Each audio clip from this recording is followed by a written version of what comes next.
Jungle. Audio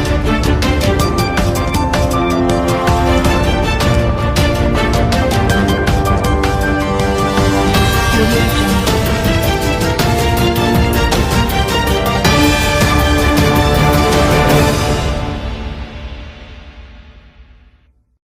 ଶୋଷରେ ଚାଲିଗଲା 50 ଜୀବନ। ଉତ୍ତର ନାଇଜରରେ ସାହାରା ମରୁଭୂମିର ଏକ ଦୁର୍ଗମ ଅଞ୍ଚଳରେ ଲୋକଙ୍କୁ ନେଇ ଯାଉଥିବା ଏକ ଟ୍ରକ୍ ଖରାପ ହୋଇଯିବାରୁ ଏହି ଅଭାବନୀୟ ଘଟଣା ସାମ୍ନାକୁ ଆସିଛି। ମୃତକମାନେ ମାଲିରେ ଏକ ମୁସଲିମ ପର୍ବରେ ଯୋଗ ଦେଇ ଫେରୁଥିଲେ। ସେମାନଙ୍କ ପାଖରେ ପିଇବା ପାଣି ସରିଗଲା। ଆସାମାକାରୁ 80 କିମି ପଶ୍ଚିମରେ ସେମାନେ ଫସି ରହିଲେ, ଯାହା ନାଇଜର ଓ ଆଲଜେରିଆ ମଧ୍ୟରେ ସୀମା ପାର କରିବାର ଏକ ପ୍ରମୁଖ ସ୍ଥାନ।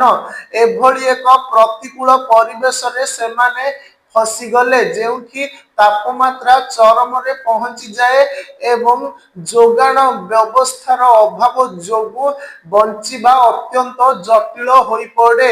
ଏହି ହୃଦୟ ବିଦାରକ ଘଟଣାରେ କେବଳ 2 ଜଣ ବଞ୍ଚିଲେ ଏବଂ ଆସାମାକା ମରୁଭୂମି ପାର କରି ସ୍ଥାନୀୟ କର୍ତ୍ତୃପକ୍ଷଙ୍କୁ ଘଟଣା ବିଷୟରେ ସୂଚନା ଦେଲେ। ଟ୍ରକଟି ମାଲି ସହର ତେଲ ହାଣ୍ଡେକରୁ ବାହାରିଥିଲା କିନ୍ତୁ ନିର୍ଦ୍ଧାରିତ ମାର୍ଗରୁ ଲକ୍ଷ୍ୟଚ୍ୟୁତ ହୋଇଗଲା।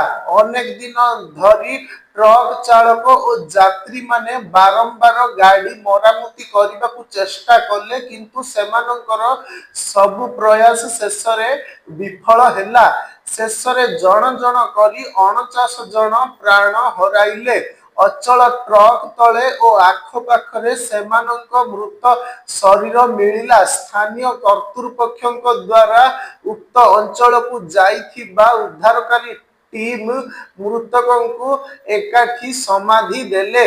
ସେଠାରୁ ଫେରିବା ସମୟରେ ଉଦ୍ଧାରକାରୀ ଟିମ୍ ଆଉ ଏକ ଅଚଳ ଟ୍ରକ୍ ସଂସ୍ପର୍ଶରେ ଆସିଲେ ଯେଉଁଥିରେ 60ରୁ ଅଧିକ ଲୋକ ଯାଉଥିଲେ।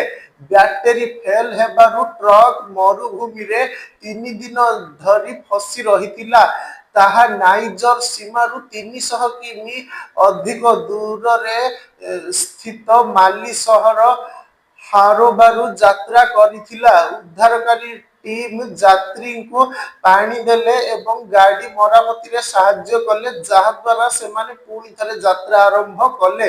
ସୂଚନାଯୋଗ୍ୟ, ୟୁରୋପ ପହଞ୍ଚିବାକୁ ଚେଷ୍ଟା କରୁଥିବା ପଶ୍ଚିମ ଆଫ୍ରିକାର ପ୍ରବାସୀଙ୍କ ପାଇଁ ନାଇଜର ମରୁଭୂମି ଏକ ପ୍ରମୁଖ କରିଡର। ଯାତ୍ରା ଜନିତ ବିପଦକୁ ସେମାନେ ଖାତିର କରନ୍ତି ନାହିଁ।